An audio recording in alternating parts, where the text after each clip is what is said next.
Misericórdia esteja conosco, hoje e para sempre. Amém.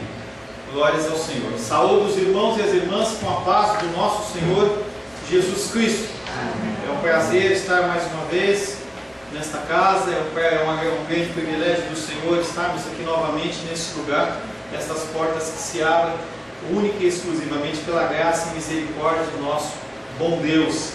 Hoje pela manhã iniciamos um novo estudo.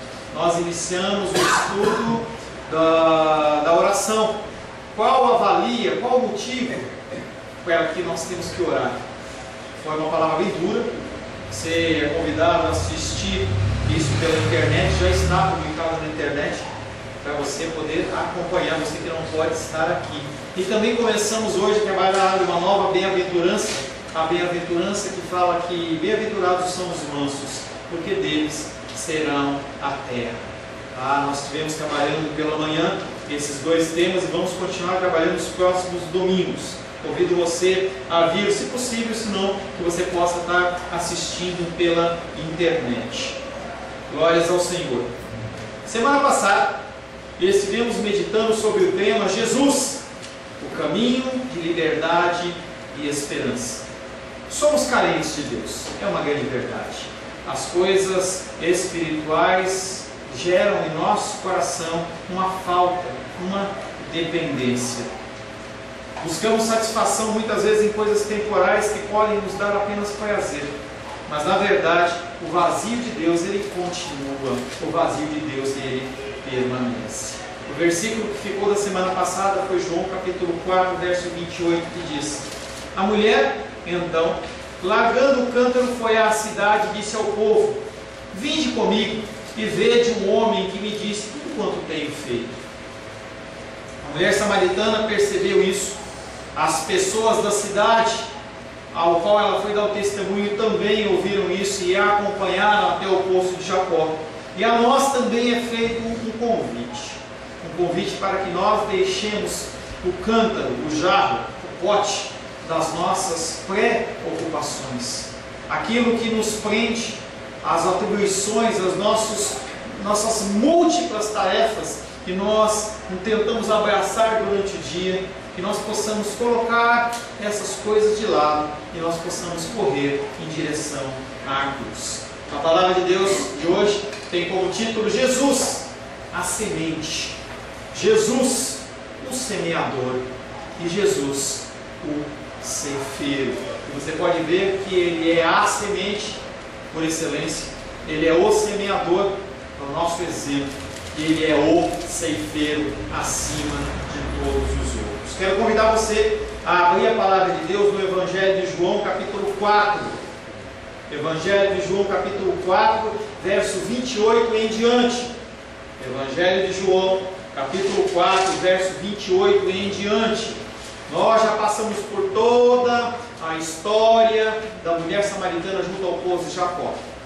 E finalmente, aquela mulher, ela se rende ao Senhor Jesus e coloca o seu cântaro de lado e vai em direção à cidade. João capítulo 4, verso 28 em diante diz o seguinte: Quando a mulher deixou o seu cântaro, foi à cidade e disse àqueles homens: Vinde comigo e vede um homem que me disse tudo quanto tenho feito. Será este porventura o Cristo? Saíram, pois, da cidade e vieram ter com ele. Nesse interim, nesse meio tempo, os discípulos lhe rogavam, dizendo: Mestre, come. Mas ele lhes disse: Uma comida tenho para comer, que vós não conheceis. Diziam então os discípulos uns aos outros: Ter-lhe-ia porventura alguém trazido o que comer? Disse-lhe Jesus: A minha comida consiste em fazer a vontade daquele que me enviou e realizar a sua obra. Não dizeis vós que ainda há 4 meses até a ceifa? Eu, porém, vos digo: erguei os vossos olhos e vede os campos, pois já branquearam para a ceifa. O ceifeiro recebe desde já a recompensa e entesoura o seu fruto para a vida eterna. E de Sarte, ou desta maneira, se alegram tanto o semeador como o ceifeiro. Pois, no caso, é verdadeiro ditado: um é o semeador e outro é o ceifeiro. Eu vos enviei para ceifar o que não semeastes. Outros trabalhadores, outros trabalharam, e vós que entrastes no seu trabalho. Palavra do Senhor, amém? Senhor, me coloco mais uma vez perante ao Senhor, clamando a Ti pela Tua misericórdia. Como pecador que sou, Pai, não mereço a Tua graça, a Tua benevolência, de estar neste lugar perante os meus irmãos e as minhas irmãs. Mas, segundo a Tua vontade, aqui estou, Pai. Me coloco, Pai querido, dependente do Teu Espírito, Pai. Peço, Pai querido, que eu possa ser um instrumento da Tua vontade. Não permita, Senhor, que eu envergonhe o Teu santo nome. Não permita, Senhor, que eu venha trazer ensinamentos do meu coração. Não permita, Pai querido, que eu fale algo da minha mente, mas que eu transmita apenas a Tua palavra, Senhor. O que os Teus filhos precisam, o que as Tuas filhas precisam, o que eu preciso é a Tua palavra, a Tua instrução. Nos ensina, nos dá, Pai querido, um espírito ensinável. Abre os nossos ouvidos para que nós possamos ouvir. Abre os nossos olhos para que possamos ver. Consagro a Ti, Pai, a ministração desta palavra, em nome de Jesus. Amém. Amém. O primeiro versículo que nós vamos estar meditando está em João capítulo 4, verso 35. Não dizeis vós que faltam 4 meses para a colheita? Eu, porém, vos digo: erguei vossos olhos e vede que os campos já estão brancos para a colheita. Toda a palavra de Deus tem um sentido e um significado. Nada é colocado por acaso, nada foi colocado segundo o desejo humano, mas tudo é inspirado pelo Espírito Santo de Deus. Por isso nós temos que ler a palavra de Deus com muita reverência. Nós temos que ler a palavra de Deus com muita seriedade e muito focado naquilo que nós estamos fazendo. Às vezes a pessoa está fazendo uma comida ou faz uma outra atividade, ela consegue ter uma série de ações quase que simultâneas. Mas quando nós falamos em relação à palavra de Deus, nós temos que focar. Pequenas coisas, pequenos ensinamentos podem fugir aos nossos olhos, como no que nós vamos ver hoje. E aí o versículo começa com não dizeis vós. Você pode apenas achar que é uma negativa ou início de uma frase, mas tem sentido. Quando ele fala não dizeis vós, é apenas um gancho para o começo da exortação de Jesus. Jesus está chamando a atenção daquelas pessoas. Ele chama a atenção daquelas pessoas na qual eu e você nos incluímos. Seres humanos que se preocupam mais com as coisas naturais do que com as coisas espirituais. O Senhor, quando Ele dá essa abertura, não dizeis vós, Ele está falando, vocês falam uma coisa e vocês não vivem essas coisas. Vocês falam de algo, mas não vivem. É algo que é apenas como que superficial na vida de vocês, na minha vida e na sua vida. Nós e as nossas preocupações, nós e as nossas sobreocupações. Quando nós lemos o texto de Maria e Marta, muitas vezes nós ficamos incomodados, porque Marta está fazendo uma série de atividades e Maria simplesmente senta aos pés de Jesus Cristo para ouvi-lo falar. E quando nós vemos esse tipo de situação, fica parecendo que Maria ela é uma folgada. Mas nós preferimos nos colocar numa posição como, por exemplo, de Marta. Mas Jesus Cristo, Ele é o Rei e o Senhor, Ele fala, não, a melhor coisa faz ela. E nós temos que começar a pesar as coisas do nosso dia a dia, o que é importante e o que não é importante, o que é urgente e o que não é urgente. Falei exaustivamente hoje pela manhã sobre oração, quase 1 hora, falando sobre a prioridade, sobre a importância da oração, da qual eu e você negligenciamos. A oração é como uma respiração para o cristão. É algo que desenvolve no meu coração e no seu coração um relacionamento com Deus. E afirmei hoje pela manhã e falo novamente à noite. Se você é uma pessoa que não ora, se você é uma pessoa que não tem uma vida de oração, eu não estou falando de momentos em que você está passando por uma luta de dificuldade, você tem aquele esfriamento, mas estou falando de toda uma vida, porque as pessoas elas estão na igreja e não oram, você não tem relacionamento com Deus. E naquele dia, o Senhor ele vai falar que não te conhece. Ele vai falar que não me conhece. Esse assunto bateu na minha cabeça durante toda a semana. Toda semana eu fiquei muito incomodado, em especial no finalzinho da outra semana. E essa semana foi mais forte. E eu comecei a olhar para a minha vida de oração e falei assim, o que eu estou fazendo no meu relacionamento com o Senhor? A bem da verdade, eu tenho uma liberdade muito maior que talvez você que trabalhe fora. Eu tenho um tempo disponível maior. E eu olhei para esse tempo meu disponível e eu fiquei envergonhado. O que eu tenho feito com o meu tempo? E eu comecei a determinar algumas coisas, fazer algumas programações para começar a orar mais. E eu convoco você também a orar mais. A você estabelecer um relacionamento com o Senhor. A você olhar assim para as atividades diárias do seu trabalho, todo o seu provento, a arrumação da casa, todas as coisas que você tem que fazer, mas colocar como lista de prioridade a tua vida eterna. Porque se você morrer hoje, se eu morrer hoje, alguém vai te substituir. Se eu morrer hoje como pastor, pode ser que alguma pessoa se levante no nosso meio, o Senhor envie, pode ser que você vá para outra igreja. Eu não sou essencial. Se você morrer, seu pai, a sua mãe, o seu irmão, o seu filho, sua filha vão sentir sua falta. Passam uns 6 meses, 1 ano, as pessoas começam a retomar as suas atividades normais. Se você no seu emprego, você morrer, alguém vai entrar no seu lugar. É assim a vida. Nós temos que olhar para essas coisas que acontecem com muita seriedade. Nós temos que dar o devido valor do nosso relacionamento com Deus. Você quer trabalhar? Se esforce. Você quer passar num concurso? Estude. Você quer fazer uma boa faculdade? Se dedique. Você quer ser um bom profissional? Se esmere. Você quer ser uma boa mãe? Faça as suas coisas em casa. Quer ser um bom sacerdote? Cuide do provento da sua casa, cuide da sua família, mas primeiro, Deus. Quando eu falo Deus, eu não falo igreja, eu falo Deus. Quando as portas se fecham, quando as luzes se apagam, você tem a oportunidade de falar com Deus. Seja de manhã, seja à tarde, seja à noite. Eu tenho um pouco mais de tempo, pode ser de manhã, de tarde, de noite. Mas nós temos que começar a priorizar. Não dizeis vós que sois cristãos. Você não diz para as pessoas que você é cristão? E por que você não vive como cristão? Pastor Paulo, por que você fala que é cristão e você não vive como um cristão? A partir da menção de 4 meses, o versículo de novo, não dizeis vós que faltam 4 meses para a colheita.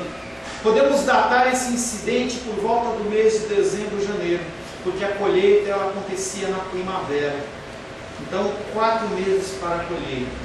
A estação do ano serve a Jesus para fazer uma utilização de uma metáfora. O que é uma metáfora? Metáfora é uma figura de linguagem. O Senhor Jesus Cristo, ele era culto e ele sabia usar as figuras de linguagem para melhor exemplificar, para que as pessoas elas pudessem ter acesso àquilo que ele estava passando. Você tem habilidades. O Senhor ele tem concedido a você habilidades, em toda sorte de espécie. Você não precisa ser igual eu, você não precisa ser igual a Edilene, você não precisa ser igual a B, mas você é você. Você é especial no sentido de que você é único. E o Senhor ele quer usar as suas habilidades da maneira que lhe apraz. Use essas habilidades. E o Senhor Jesus Cristo, como uma pessoa culta, ele usa de uma metáfora. Ele faz citação de uma palavra para fazer referência a outra. Ele fala de uma coisa que é comum aquelas pessoas, para que aquelas pessoas possam entender melhor. Por exemplo, eu olho e falo assim, olha, fulano de tal, ele é um touro. Ele conseguiu carregar um móvel sozinho, um móvel pesado. Eu não estou falando que ele tem chifre, que tem rabo, ou que ele come grama. Eu estou fazendo uma exemplificação. E o Senhor Jesus Cristo faz a mesma coisa. Vós que não dizeis vós que faltam 4 meses para a colheita, eu porém vos digo, erguei os vossos olhos e vede que os campos estão brancos para a colheita. Mas naquele tempo o campo não estava branco, mas ele estava falando de algo que aquelas pessoas conheciam, a agricultura. Nesse caso, Jesus está comparando 2 colheitas. A colheita no campo natural, que as pessoas, os agricultores estavam esperando aqui mais 4 meses, e ele estava comparando também aquela colheita espiritual, uma colheita que, diferentemente da natural, ela tinha sido acabada de ser semeada. Nós estamos acompanhando domingo a domingo, mas o raciocínio ele foi alguma coisa que aconteceu no período de mais ou menos 1 hora, em que o Senhor Jesus Cristo plantou a semente e ele já estava colhendo. Quando aquela mulher coloca aquele cântaro gelado e vai dar o testemunho, ela já está mostrando os frutos que o Senhor Jesus Cristo iria colher. Em outra passagem, Jesus usa uma metáfora semelhante, agora contra os religiosos. Mateus capítulo 16, verso 1, 2 e 3. Aproximando-se os fariseus e saduceus, tentando, pediram-lhe que lhe mostrasse um sinal vindo do céu. Ele, porém, lhe respondeu: chegada a tarde, dizeis, haverá bom tempo, porque o céu está avermelhado, e pela manhã hoje haverá tempestade, porque o céu está de um vermelho sombrio. Sabeis, na verdade, discernir o aspecto dos céus, e não podeis discernir os sinais dos tempos? O Senhor Jesus Cristo, numa passagem semelhante, mais para frente, ele chama a atenção dos discípulos dos fariseus, saduceus, religiosos, que queriam apenas um sinal. E ele está falando para eles: espera um pouquinho, vocês conseguem discernir as coisas mais difíceis, e as coisas mais fáceis vocês não discernem. Voltamos novamente ao relacionamento com o Senhor. Se você observar o cenário mundial, você vê que a humanidade está caminhando em direção ao fim. Se você assiste Fantástico, você vê a sujeira que está acontecendo dentro da política, em todas as esferas, seja uma esfera judiciária, seja uma esfera legislativa, seja uma esfera executiva. As pessoas elas não têm mais moral, não têm mais temor. O preço das coisas está subindo. Eu não acompanho diretamente, mas Rosângela fala: poxa, tem uma coisa aqui no dia R$10, no outro dia 15. Você vê que a situação está ficando cada vez mais complicada. As pessoas estão ficando sem água, as pessoas estão ficando sem comida, as pessoas estão ficando sem trabalho, as pessoas estão ficando sem moral. E as pessoas não têm mais nem temor nem tremor do Senhor. E a palavra de Deus diz que o fim dos tempos seria quando o amor de muitos se esfriaria. Nós estamos vivendo esses tempos. E aí o Senhor Jesus Cristo fala comigo e com você essa noite. Você consegue perceber que vai fazer calor e você coloca uma roupa curta, uma roupa longa, ou você sai com guarda-chuva ou não, e você não consegue discernir espiritualmente o que está acontecendo à sua volta? O Senhor ele espera que você tenha esse tipo de discernimento. E esse discernimento, volto a falar, ele acontece a partir do relacionamento que é desenvolvido dia após dia por você. Você tem que desenvolver esse relacionamento. A plantação espiritual não segue os padrões naturais e podem dar frutos instantâneos, como foi o caso da mulher samaritana e dos habitantes da cidade. Nem sempre isso acontece. Mas isso não é motivo para você desistir. E o Senhor fala que você tem cansado de orar pelos seus entes queridos, familiares, pelos aqueles que te cercam. Pessoas que você fala e ele não dá resposta, não dá retorno. A sua função, a minha função é apenas semear. A minha função e a sua função é apenas falar, é apenas dar testemunho. Quem vai mover alguma coisa é o Espírito Santo de Deus, mas você não pode se eximir de semear. Pode ser que você ore por uma vida e a vida ela floresça. Eu tenho esse privilégio de falar com algumas pessoas, discipular algumas pessoas, orientar algumas pessoas e ver mudança. Uma pessoa que me alegra muito, o João não está aqui hoje. A Luísa fez concurso até o final do dia, não deu tempo para eles virem. Mas quando eu vejo ele naquele jeitinho dele, eu vejo o florescer daquele homem. E algumas outras pessoas. Eu tenho esse privilégio, mas nem sempre esse privilégio acontece. Independente disso, nós não podemos abandonar o nosso trabalho, o nosso labor, que ele é diário. E ele é baseado em oração. As nossas armas espirituais, elas são poderosas em guerra. Você não tem que guerrear com ódio, você não tem que guerrear com ira, com o seu cara chato, mas você tem que guerrear com oração. Lembro do meu pastor lá de São Paulo, eu não canso de citar, porque ele é um exemplo para mim. Ele falava assim, que quando você está com um problema, você está com uma dificuldade, 0-0 é o número, joelho no chão. Nós temos que nos esmerar mais em oração pelas coisas que são importantes. Se esse ente querido seu que está afastado, esse filho, essa filha, se esse irmão, essa irmã, se esse pai, essa mãe, esse primo, essa prima, morrer hoje, ele vai para onde? Que amor é esse que você diz que tem por essa pessoa e você não ora pela salvação dele ou a salvação dela? As pessoas, elas estão se perdendo, elas estão indo em passos largos ao inferno, e a arma espiritual que você tem, que eu tenho, nós não estamos usando. E o Senhor espera que nós usemos, independente da idade. Falo com Luísa, falo com B, falo com Gabriel, como falo com o irmão Cláudio, que é o nosso ancião aqui no nosso mundo. Nós temos essa obrigação. O tempo, não há tempo de começo e não há tempo de fim. Há um tempo de que, a partir do momento em que há o despertamento, nós temos que começar a agir. A presença e a mensagem da mulher samaritana às pessoas da cidade fazem parte de uma semeadura de séculos antes daquela passagem. Séculos antes. Oséias capítulo 2, verso 23 fala desse tempo que nós estamos lendo, da mulher samaritana, desse avivamento, desse momento em que o povo de Samaria ia começar a ser resgatado. Oséias 2,23 diz: semearei Israel para mim na terra, e compadecer-me-ei da desfavorecida, e a que não era meu povo direi: tu és o meu povo, e ele, meu povo, dirá: tu és o meu Deus. A palavra de Deus não volta atrás. A sua oração não é em vão. Quando você ora conforme a vontade de Deus, a palavra está sempre no movimento. Não quer dizer que a pessoa vai ser salva, mas quer dizer que você cumpriu a sua vontade. Você quer dizer que você cumpriu a sua parte. Porque a vontade de Deus, ela é soberana sobre todas as coisas, independente do que você ora. É o que nós estamos trabalhando em oração. E o Senhor nos comissiona nós orarmos. Com certeza nós temos pessoas que precisam da nossa oração. A palavra de Deus, ela não volta atrás.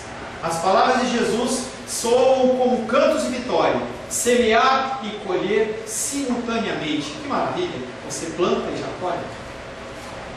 E ele convida os seus discípulos a ver essa nova realidade. Discípulos, vejam, vocês foram comprar comida, voltaram, não entenderam nada, porque eu estava conversando com essa mulher.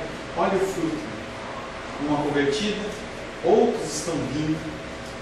E a gente não sabe o que acontece quando a nossa palavra é semeada.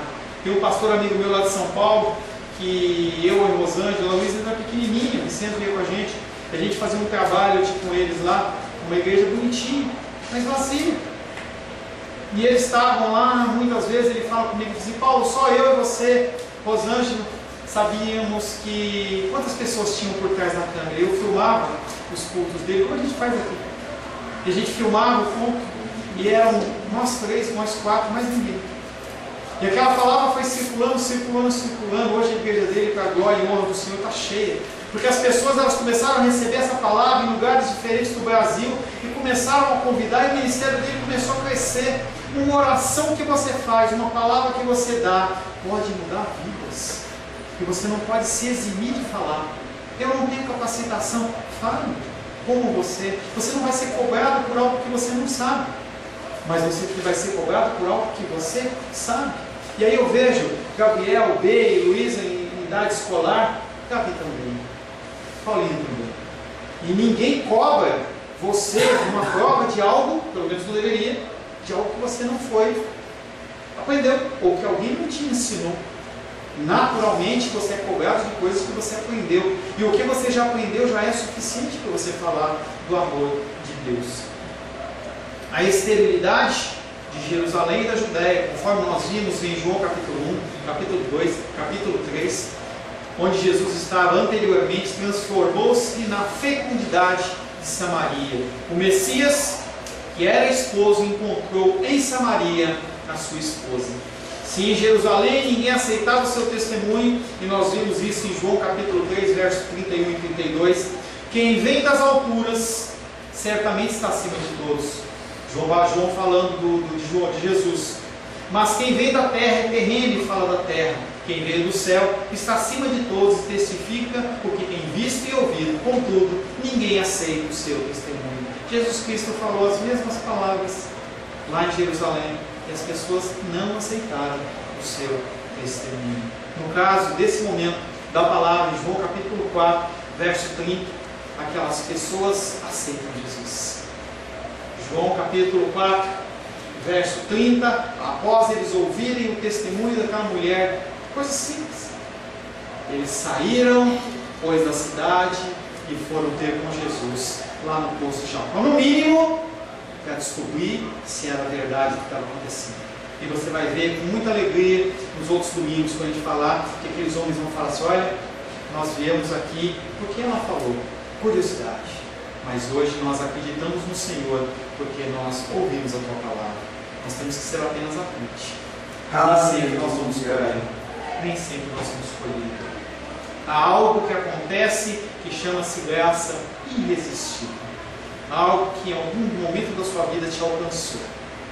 Você pode ter nascido num lar evangélico, como a Naldinha nasceu, mas em algum momento da vida dela, ela teve um encontro com o Senhor. Ela não simplesmente foi passando o tempo, não, em algum momento o Senhor se revelou a ela, e mesmo ela estando no lar cristão, ela se converteu. E isso aconteceu comigo e aconteceu com você em histórias diferentes. Chama-se graça irresistível. A mesma graça que alcançou aquela mulher samaritana, em que ela não tinha mais como se debater e negar alguma coisa. A mesma coisa que aconteceu com aqueles homens naquela cidade, aconteceu comigo e com você. E pode acontecer com as pessoas que nos cercam. Pode acontecer.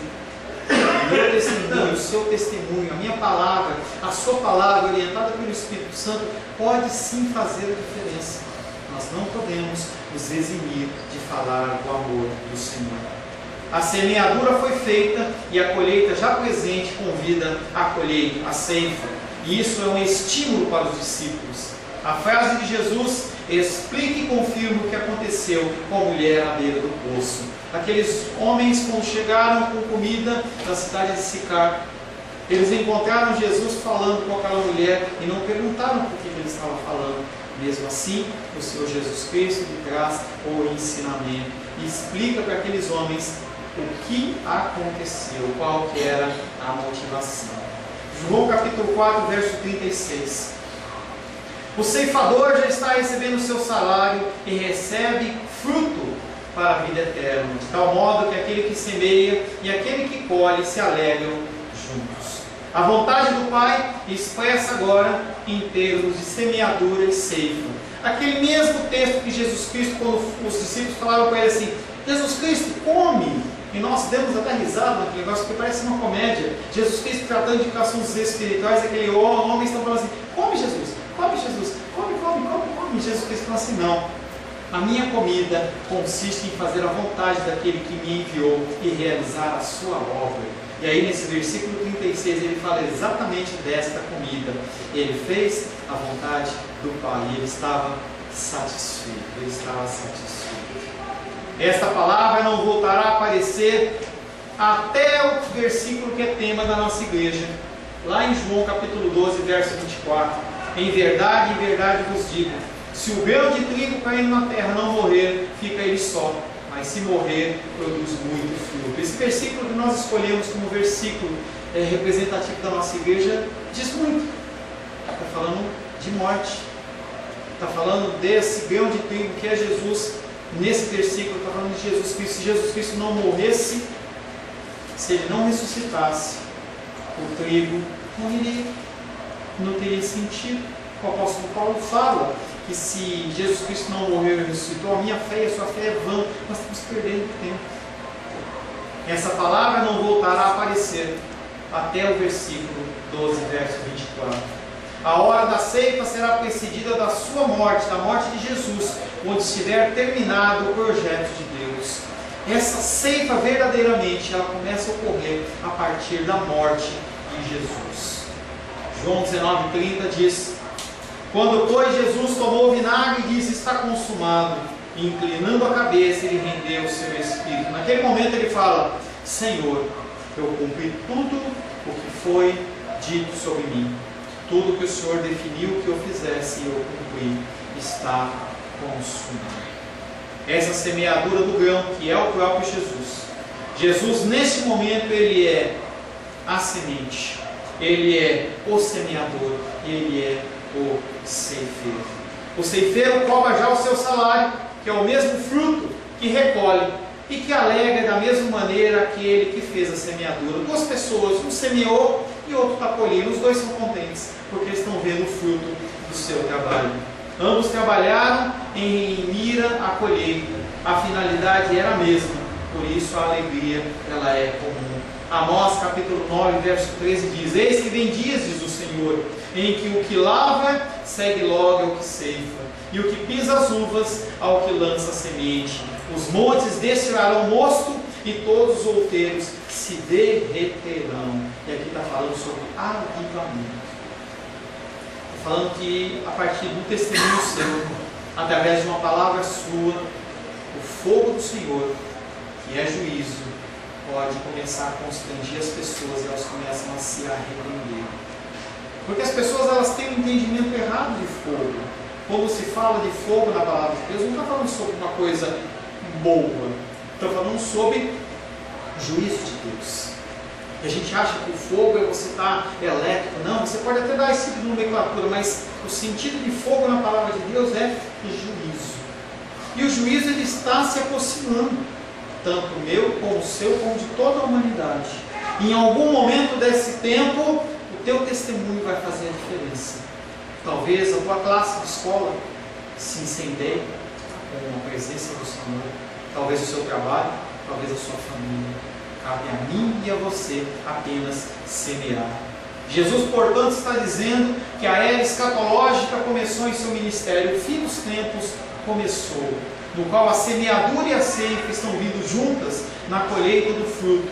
E quem colhe é eu e você, a comunidade messiânica. Somos chamados nesse dia a continuar a obra de Jesus como semeadores e colhedores.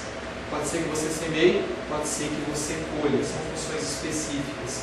Semeamos a palavra de Deus e o colher tem a ver com o cuidado com as novas vidas. Você não tem que simplesmente falar do amor de Cristo, você tem que acompanhar essas vidas, você tem que ouvir as suas dúvidas, você tem que ajudá-los no caminhar cristão. Isso é todo um trabalhar de uma vida. Porém, nós temos que morrer primeiramente para nós mesmos. Você não fala de Cristo se você não morrer para você mesmo. Por quê? Porque sempre o teu trabalho vai ser mais importante, sempre a tua família vai ser mais importante, sempre a sua saúde vai ser mais importante, sempre o teu trabalho vai ser mais importante, sempre o seu lazer vai ser mais importante. Enquanto você não morrer para o seu eu, enquanto você não morrer para a sua vontade, você não vai plantar, porque tem muitas outras coisas mais importantes do que você vir à casa de Deus. Você pode ficar na sua casa, você pode ver televisão, você pode dormir até mais tarde. São coisas que são lícitas você fazer, mas quando emparelhadas com a vontade de Deus, elas ficam muito abaixo. Você tem que começar a aprender a falar das coisas espirituais às pessoas. Últimos versículos que nós vamos ministrar. João capítulo 4, verso 37 e 38. Pois nisso é verdadeiro o provérbio: um é o que semeia e outro o que colhe. Eu vos enviei para ceifar o que não semeastes. Outros trabalham e vós entrastes no seu trabalho. Em contraste com o versículo anterior, onde se expunha a alegria do semeador e aquele que colhe, o ceifeiro, pela participação no mesmo fruto, Jesus afirma outro fato: também é verdade que outros não gozarão da sua fadiga. Pode ser que você veja o fruto das orações, como eu já disse, e pode ser que você não veja. Mas a palavra de Deus, ela não volta atrás, ela dá frutos. Não aceitando o programa do Messias, a substituição das antigas instituições, o passado de Israel ele é frustrado. E o fruto das promessas, em vez de ser colhido pelos próprios judeus, vai ser colhido por gentios convertidos a Cristo, como eu e como você. Focaliza-se aqui o tema da maldição que recairia sobre o povo infiel à aliança, que era serem excluídos do seu próprio trabalho. Se você não é fiel à aliança do Senhor, você não vê a colheita. você não se apropria daquilo que você teria direito a colher, outro pode. Em Deuteronômio 28:30, um versículo muito duro diz: multiplicarei a tua descendência, desposar-te-ás com uma mulher, porém outro homem dormirá com ela. Edificarás uma casa, porém não morarás nela. Plantarás vinha, porém não a desfrutarás. Homens e mulheres que eram de Israel não foram pessoas tementes e não seguiram na continuidade da aliança. Não seguiram os mandamentos do Senhor. E por isso, homens e reis e mulheres que não fizeram conforme era a vontade do Senhor, ocorreram neste momento. Fim da era judaica. Fim do governo, do reinado judaico. E nós somos introduzidos a partir deste momento. Esse dito estava marcando o fim da estada de Jesus na Judéia e a reprovação de Deus que ficava sobre os judeus. Eles não foram fiéis e não terão prazer com a colheita prometida a Abraão. Gênesis capítulo 26, 4 e 5 havia sido feita uma promessa: multiplicarei a sua descendência como as estrelas dos céus e lhe darei todas essas terras. Na tua descendência serão abençoadas todas as nações da terra, porque Abraão obedeceu a minha palavra e guardou os meus mandamentos e os meus preceitos e os meus estatutos e as minhas leis, mas os seus descendentes não seguiram os seus mandamentos. Pessoas hoje em igrejas cristãs não seguem os estatutos do Senhor, não seguem as ordenanças do Senhor. É um tempo de muita alegria para as pessoas. As pessoas elas se alegram sem ter motivo. As pessoas elas pulam e dançam simplesmente numa atitude emocional, e eu não tenho problema com dança. É muito legal isso. Mas será que nós temos motivo na atual situação que nós vivemos, seja social, seja política, seja espiritual do nosso país e do nosso mundo? Nós temos motivo para nos alegrarmos? Ou temos motivos para abaixar as nossas cabeças e clamar ao Senhor por misericórdia? As pessoas hoje acham que não, elas podem continuar pulando e dançando e achando que a vida é um grande carnaval, mas não é um grande carnaval. Pode ser que você veja o fruto das orações e pode ser que você não veja. Assim como para Israel a terra foi dom de Deus lá em Gênesis, lá em Êxodo, lá em Josué, assim também os discípulos de Jesus receberão como dom a realidade messiânica da nova terra prometida. Essa é a bênção inicial, um fruto daqueles homens que eles vão colher a partir de profetas que profetizaram, e não porque eles lamentaram, mas eles vão aproveitar do gozo da colheita. Jesus Cristo já estava mostrando para aqueles homens da colheita espiritual, primeiramente daquela mulher samaritana e do povo da cidade de Samaria. Somos chamados nos dias de hoje a continuar esse trabalho, seja de semear, seja de colher, ou seja dos dois, depende do Senhor. Em qualquer das situações, o semeador trabalha em antecipação do que está para vir. Você semeia sem saber se você vai colher, mas a colheita é certa, porque se você fez segundo a vontade de Deus, a palavra de Deus não volta atrás. O ceifeiro nunca deve esquecer que a colheita que ele desfruta é o fruto do trabalho de outro. E eu tenho esse entendimento. A vida de vocês veio para mim já pré-moldada. Muitos aqui são cruz do Evangelho, mas outros não. E as pessoas elas são pré-moldadas no Evangelho porque outras pessoas investiram, outras pessoas oraram. Eu andava longe do meu Salvador. E a titia pagou um preço de oração e outras pessoas oraram por mim. Hoje eu posso estar aqui. E as pessoas elas colhem do que elas não plantaram. Essa é a matemática de Deus. É a matemática da submissão à soberania e vontade de Deus. Jesus mandou seus discípulos para colher aquele que não tinham trabalhado. No que diz respeito aos samaritanos de Sicar, os discípulos podem observar tanto a semeadura como a colheita. A morte única de Jesus vai mostrar aos seus servidores, aos seus seguidores, como devem viver. João capítulo 12, verso 25 diz: quem ama a sua vida, perdê-la-á. Mas aquele que odeia a sua vida neste mundo, preservá-la-á para a vida eterna. E mais uma vez um conceito que ele não é natural. Você falar um versículo desse para uma pessoa que não é cristã, que não tem o Espírito Santo de Deus, ela vai falar: você está louco? Como que você tem que odiar a sua vida? Não, você tem que ser feliz. Você vê que nós vivemos num mundo que não é nosso. Nós somos verdadeiros embaixadores numa terra ao qual nós não fazemos parte. Porque nós somos chamados a odiar a nossa vida para que a gente possa ter uma vida eterna. Não estou dizendo para você que você não tem direito a ter o seu lazer, a ver as suas séries de televisão, praticar o seu esporte, cantar, dançar. Não estou dizendo isso. Eu estou falando como desde o começo nós temos que saber priorizar o que é importante. Aonde está o grau de importância de Deus na sua vida. Esse é o recado para você de Deus na sua noite, no dia de hoje. No dia de hoje é: aonde está Deus nas suas prioridades? Aonde está Deus? Jesus antecipadamente ensina que, no que se refere ao trabalho deles, a sua frutificação é possível por causa da obra de outros que vieram antes deles. Em especial a longa sucessão de profetas e líderes justos que antecederam o ministério de Jesus. Tudo que Deus permitir que você venha viver espiritualmente não é motivo de você bater no peito e falar: foi por minhas mãos. E as pessoas se observam e a pessoa fala assim: não, foi porque eu orei, foi porque eu trabalhei, foi porque eu me dediquei. Nada disso.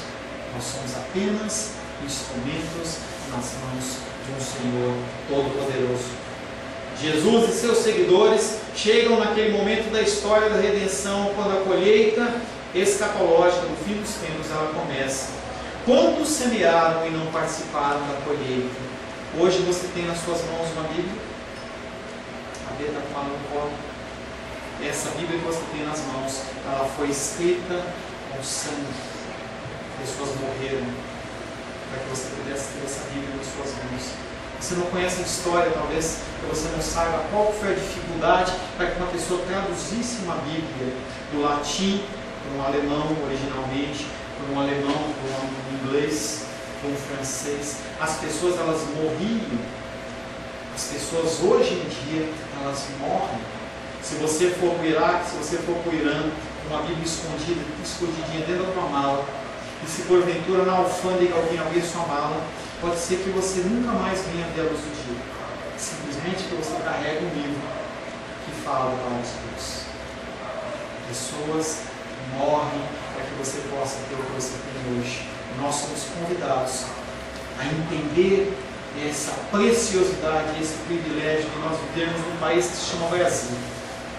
Nós vivemos numa cidade que se chama Brasil, em que nós podemos nos expressar livremente. Nós podemos levantar as nossas portas uma vez, duas vezes, quantas vezes por semana for necessário, quanto nós desejarmos. Você pode se ajoelhar no seu quarto quantas vezes você quiser em oração. Você pode ouvir músicas cristãs, você pode ouvir a palavra de Deus na televisão, na internet. Nós temos essa faculdade. Se você for na China, provavelmente você não consegue acessar um site cristão, porque eles bloqueiam. Há uma série de palavras que são bloqueadas e eles bloqueiam. Mas você tem esse privilégio. Que você possa usar esse privilégio para a honra, para a glória e para o louvor do santo nome do Senhor. Feche seus olhos.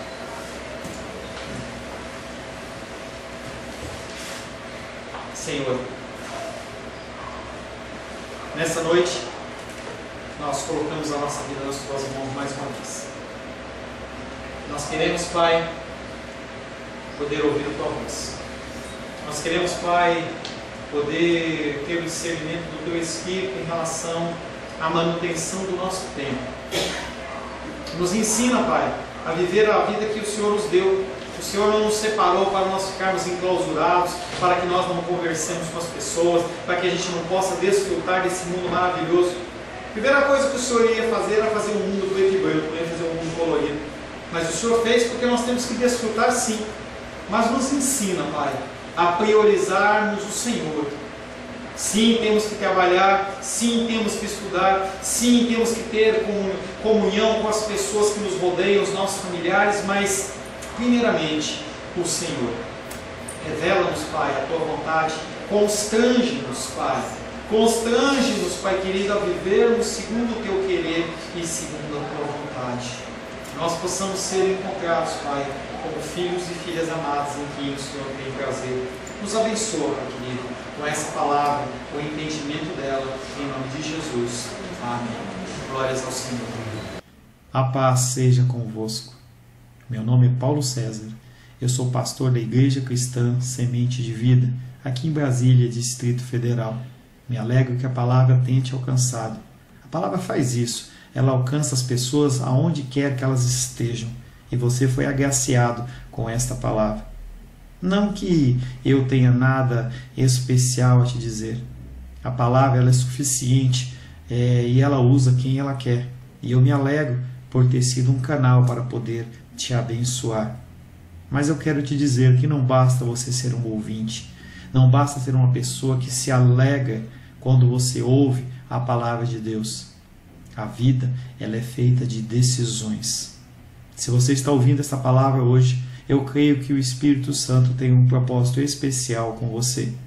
Muito mais do que prosperidade, muito mais do que uma cura física, uma cura emocional ou espiritual, Ele quer te alcançar para a vida eterna. Nós investimos nosso tempo, nós investimos as nossas forças em coisas terrenas, mas o Senhor ele tem muito mais a oferecer. Ele tem sim para você a cura, Ele tem sim para você a prosperidade, mas Ele tem muito mais que isso. Submeta-se a um Deus que Ele é capaz de mudar e transformar a sua vida por completo. Creio que o Espírito Santo ele é capaz de tocar o teu coração. Quero pedir que você curve a sua cabeça. Senhor, em nome de Jesus, coloco na Tua presença essa vida que ouve esta ministração, que ouve esta palavra. Pai, eu não tenho capacitação nenhuma, mas o Teu Espírito ele é capaz sim de tocar nesta vida, gerar nela mudança, transformação, arrependimento, e que ela possa simplesmente bater no peito, convencendo-se que é pecadora e que precisa de um Deus salvador. Não há um caminho a Ti, meu Deus, que não seja através de Cristo. E eu lhe peço, Pai querido, que você alcance essa vida e ele possa sim tomar uma decisão pessoal pelo Senhor, em nome de Jesus. Amém. Amém, meu querido. Amém, minha querida. Fico contente que você esteja ouvindo essa ministração até o fim.